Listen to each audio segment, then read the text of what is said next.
रजित जी ग्वालियर से। श्री हरिवंश। श्री हरिवंश महाराज जी, आपके चरणों में कोटि कोटि प्रणाम। महाराज जी, किसी न किसी कारण से असफल हो रहा हूँ, अतः मेरा मुख्य उद्देश्य परमार्थ की प्राप्ति है, लेकिन छोटे छोटे उद्देश्यों में जो असफलता मिलती है, भक्ति और असफलता के बीच सामंजस्य कैसे स्थापित करूं? मतलब आपका कथन है कि यदि मैं भक्ति कर रहा हूं तो मुझे सफलता संसारिक मिलनी चाहिए, ऐसा? ऐसा नहीं है। मेन उद्देश्य तो सफलता मतलब आत्म सिद्धि है, परमार्थ की प्राप्ति है। लेकिन गृहस्थ जीवन में होते हुए रोटी कपड़ा मकान, अगर उसकी प्राप्ति नहीं हो रही, छोटी छोटी सफलताएं नहीं मिली, तो उसके लिए क्या? आज तक भूखे रहे हो क्या?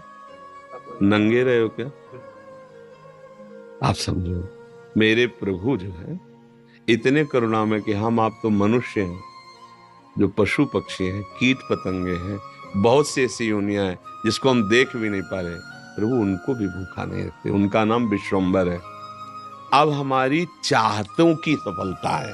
बात समझो, आपने जैसे सहज में कह दिया रोटी कपड़ा और मकान, तीनों से आप खाली नहीं हैं। ईमानदारी से बोलो, जिस दिन तुम नंगे घूमे हो और जिस दिन तुम्हें छत के नीचे न रहने को मिला हो और जिस दिन तुम भूखे रहे हो, वायु न मिली हो, जल न मिला हो सकता है अन्न न मिला हो, लेकिन प्राण पोषण के लिए दो आवश्यक है, वायु और जल, है ना?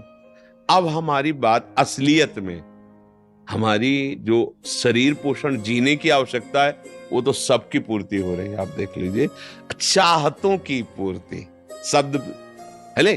हम लोग क्या करते हैं कि असली ज्ञान को छुपा करके नकली बात बोल देते हैं, जिसमें सब हाँ में हाँ मिला दे। ये नकली बात है कि हमें रोटी कपड़ा और मकान तो चाहिए, पक्का प्यारे वो पशु पक्षियों को भी देता है। घोंसला बनाने की आप देखो, उनके घोंसले कैसे बने, आप बनाने में फेल हो जाएंगे। नहीं फेल हो जाएंगे? कैसे वृक्ष में कैसे हिलगा के घोंसला, उनको बुद्धि दी किस स्कूल में जाके सिखाया उन्होंने? हरि ने दी, हरि ने। तुम अपने वास की व्यवस्था कैसे करो, ऐसे बना दिया। भोजन की व्यवस्था उनको सिखा दिया। कोई भी सृष्टि में ऐसा नहीं है जिसका माता की तरह भरण पोषण भगवान ना करते हो। हाँ, अलग अलग जिनको जैसा भगवान ने। अब हमारी जो असफलता है उसमें हमारी चाहत है, मैं कपड़ा तो पहनूं पर ऐसा पहनूं, समझना, रोटी तो खाऊं पर ऐसी खाऊं, मकान तो हो पर ऐसा हो। समझ पा रहे हैं आप? अब इसके लिए हमारा कर्म कार्य करेगा। पूर्व का प्रारब्ध यदि हमारा बहुत बुरा है तो आज तुम बहुत अच्छे आदमी हो, अच्छे मार्ग में चल रहे हो, वो आपको बाधा पहुंचाएगा, आपको सहना होगा। समझ रहे ना? वो आपको बाधा पहुंचाएगा। अब जो ये नाम हम आपको बता रहे हैं कि नाम जप कीजिए, धर्म से चलिए, वो युद्ध करेगा उस प्रारब्ध से, आपको वो गिरने नहीं देगा, आएगा। आप जो कार्य कर रहे हो उसमें सम्यक जो फल मिलना चाहिए नहीं मिला, आपको असंतुष्टता होगी, क्योंकि आपने ऐसे पूर्व में कर्म किए हैं।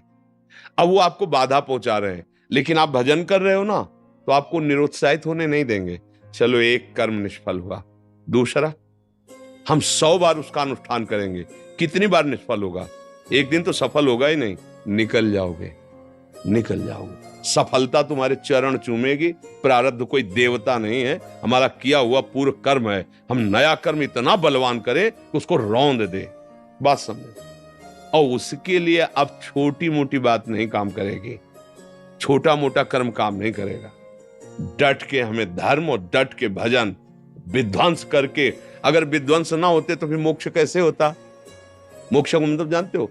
सब कर्म नष्ट हो गए अनंत जन्मों के, और इस जन्म के भी बिल्कुल मोक्ष, मतलब बिल्कुल मुक्त, अब कोई बंधन नहीं हो, भगवान का स्वरूप हो गया। तो हुआ तो इसी जन्म में, जो हमने साधना की, जो भजन किया, जो चिंतन किया, जो सत्संग किया, मारा इसने पूरी आग लगा दी। कर्मों को, संचित कर्म विध्वंस हो गए, जमा गोदाम क्रीमाण जो कर रहे हैं, ये चिपकाव फसाव वाले नहीं हुए, क्योंकि सब समर्पित कर दिए भगवान को। प्रारब्ध आया, भजन के बल से उसको भोग रहे हैं, वो हमें परास्त नहीं कर सकता, निकल गए आगे। सुदामा जी की दशा क्या थी? नहीं थी, ये भी व्यवस्था नहीं थी। परिणाम में क्या हुआ? जैसी द्वारिकापुरी वैसी सुदामापुरी। फल की चिंता मत करो तुम। असफलताएं और सफलताएं ये हमारे मार्ग की पड़ाव हैं, कोई गर्मी वाला, कोई सुखद वाला। मार्ग का चलने वाला पथिक इन पड़ावों में फंस करके अपने मार्ग को नहीं भूल जाता है। असफलता तुम्हारे जीवन की सफलता का स्वरूप बनेगी। बस डट करके ऐसा भजन करो, सत्कार्य करो जिससे पूर्व प्रारब्ध नष्ट हो जाए। सच्चाई की, अध्यात्म की बात यह है। अब चोरी, हिंसा, अधर्म आचरण तो वो तो पूर्व प्रारब्ध है ही, नया कर्म भी बिगड़ गया, दोनों मिलकर फिर आपको जीना मुश्किल कर देंगे। और होता है, देखो ना, पिता को मार डाला कि जल्दी मरे, हम इस प्रॉपर्टी का दे। पिता को मार डाला, आप जेल गए, संपत्ति यूं ही पड़ी है, तीसरा उसका भोग कर रहा। विवेक खत्म हो जाता है। विवेकवान बनो, जैसी भी परिस्थिति हो उसमें राजी होना सीखो, वो आपके ही कर्म का परिणाम है। और ऐसे नवीन कर्म करो कि विध्वंस कर दो उस प्रारब्ध कर्म को जो तुम्हें झुकाना चाहता है, मिटाना चाहता है। हमारी प्रार्थना को अगर आप समझोगे तो आगे बढ़ोगे। अपना ही कर्म कोऊ न काहू के, सुख दुख कर दाता, निज कृत कर्म भोग सुन भ्राता। तो बोले संतों के पास क्यों जाया जाता है? यही समझने के लिए। अब हम क्या करें जिससे हमारा कर्म हमको परेशान न कर पाए? वो है ज्ञान, वो है भक्ति, वो है भगवान का आश्रय। जब घर में भोज आते हो, भिक्षा भी नहीं मिली, तो पत्नी पूछती कि बच्चों को कैसे जिलाएं। तो तुलसी दल उतारते, ठाकुर को भोग लगाते, आधा आधा तुलसी दल। उनका एक मित्र था जो धनी के यहाँ उपरोहित कर्म करता था, डोली में बैठ के निकलता, पालकी में। वो कहता है, सुदामा जी, हमारे यहाँ जो सेठ है ना, उनके यहाँ चलो, थोड़ी देर श्लोक बोलना। सब व्यवस्था उनका, हमने तो अपना सेठ श्री कृष्ण को वर्ण किया है। अब वो भूखे रखे चाहे मारे, अब हम दूसरे की गुलामी नहीं कर सकते। हमने तो भगवान को अपना माना है। हिले नहीं तो भगवान का हृदय हिल गया। एक दिन प्रसाद पा रहे थे से एकदम ऐसे हो गए। रुक्मिणी जी मन की बात, तो उनका प्रभु, ऐसी स्थिति आपकी तभी होती जब कोई आपका भक्त भूखा होता है। तो भगवान के आंसू आ गए। हमारा पुराना मित्र है सुदामा, और कई दिन से उसके घर में भोजन नहीं, बच्चे। बोले, प्रभु आप दुखी हो रहे हो, महालक्ष्मी स्वरूप आप आदेश करो, त्रिभुवन की राज्य लक्ष्मी उसके घर में। तो उनका बात तो यही कि उसके अंदर कामना नहीं है, और मेरे भक्त के अंदर यदि कामना नहीं होती तो माया मैं नहीं देता। मेरे भक्त के अंदर कामना नहीं होती तो मैं माया, और वो निष्काम भक्त है सुदामा, उसके अंदर कभी कामना आ ही नहीं सकती कि हे भगवान भोजन तो दे दो, कभी नहीं। तो रुक्मिणी जी ने कहा, हम आपका दुख नहीं दे सकते। फिर हम कुछ रचती है, तो उनका नहीं, पहले हमें कामना पैदा करना पड़ेगा। भगवान सोच रहे पहले हमें भक्त के हृदय में कामना पैदा करना पड़ेगा। गए एक भिक्षुक के रूप में, जब सुदामा जी भिक्षा को गए थे, भिक्षाम दे, अतिथि धर्म गृहस्थ में बहुत बड़ा धर्म होता है, दरवाजे आए हुए का आदर करना चाहिए। तो कुछ ना हो तो वचन से है। निकली भिक्षाम दे, तो उनका भगवान, हम भिक्षा देने लायक नहीं है। क्यों? उनका एक पुत्र हुआ है, इसलिए सूदक है। ठीक है, 15 दिन बाद आ जाएंगे। बोले मत आना, क्योंकि हमारे जो पुत्र हुआ है वो दरिद्र नामक पुत्र हुआ है, और इसका सूदक पूरे जीवन में नहीं जाएगा। अर्थात हम दरिद्र हैं, हमारे पास कुछ है ही नहीं जो मैं आपको दे सकूं। भगवान ने कहा, सुना है तुम्हारे पति के मित्र द्वारिकाधीश भगवान है, जिनके मित्र श्री कृष्ण द्वारिकाधीश हैं, उनकी ये दशा, एक बार कहो ना अपने पति से कि अपने मित्र के पास जाएं। भगवान चले, पत्नी आए। जब आए सुदामा जी, तो पत्नी ने कहा कि हाँ, हमें तो स्मरण नहीं था, आपके मित्र द्वारिकाधीश है ना, आप उनके पास जाओगे तो मैं कभी इस बात के लिए नहीं जाऊंगा कि श्री कृष्ण मुझे सांसारिक वस्तु दे। नहीं नहीं। बोले, अब कब कह रही मांगना? आप केवल जाओगे तो आपकी दशा देख करके वो आपको दे देंगे। बोले, तुम कहती हो तो हमें दर्शन मिलेंगे मेरे प्यारे के, इसलिए मैं जा सकता हूं। अब मित्र के पास, गुरु के पास जाए तो कुछ ऐसा शास्त्रीय सिद्धांत है, कुछ भेंट ले जाए। बेटी के यहाँ जाए, गुरुदेव के यहाँ जाए, आराध्य देव के यहाँ जाए, ऐसा, और मित्र के यहाँ जाए तो उनका भेंट के लिए, अब खुद खाने के लिए भेंट क्या। सुदामा जी की पत्नी ने कहा, देखो प्रयास करती, 4-5 मोहल्ले के घरों में गई तो कुछ तो ऐसे थे, देखते ही बंद कर लेते थे दरवाजा, मांगेगी आके और क्या है। थोड़ा एक प्रिय भाव रखती थी। तो कहा हमारे पति द्वारिकाधीश से मिलने जा रहे हैं, कुछ उनकी भेंट के लिए। तो सूप होता है, सूप से जैसे पछोरा जाता है, अच्छे चावल पीछे हो जाते हैं, टूटे वाले आगे हो जाते हैं। वो टूटे हुए तंदुल जो वो दिए, किया ले लो आप। वो तंदुल लिए 3 मुट्ठी। अब उनके पास अच्छी रुमाल भी नहीं थी, क्योंकि सब पैसे से होता है, गरीब, इतने गरीब। अपनी फटी हुई कपड़े की धोती, उसमें चावल। पूरा बहुत बड़ा चरित्र पर जब भगवान के द्वार में पहुंचे, जहां ब्रह्मा और शंकर भी खड़े रहना होता है, वो द्वारिकाधीश का वैभव। द्वार पाए दरिद्र ब्राह्मण, फटी सी, इतनी बेवाई है, ऐसा शरीर है, आंखों में भगवत तेज समाया हुआ है भगवान। तो उनका भैया, एक बार तुम अपने स्वामी से कह दो जाके कि सुदामा नाम का कोई आपका मित्र आया, बस ऐसा। पार्षदों ने बड़े दयालु हैं, पार्षदों का आप यहीं तब तक खड़े रहिए जब तक हम ना आए। और भी पार्षद थे, एक दौड़ते हुए गया, जय जयकार हो प्रभु, कोई एक दरिद्र ब्राह्मण वेश में है और वो सुदामा कूद पड़े भगवान।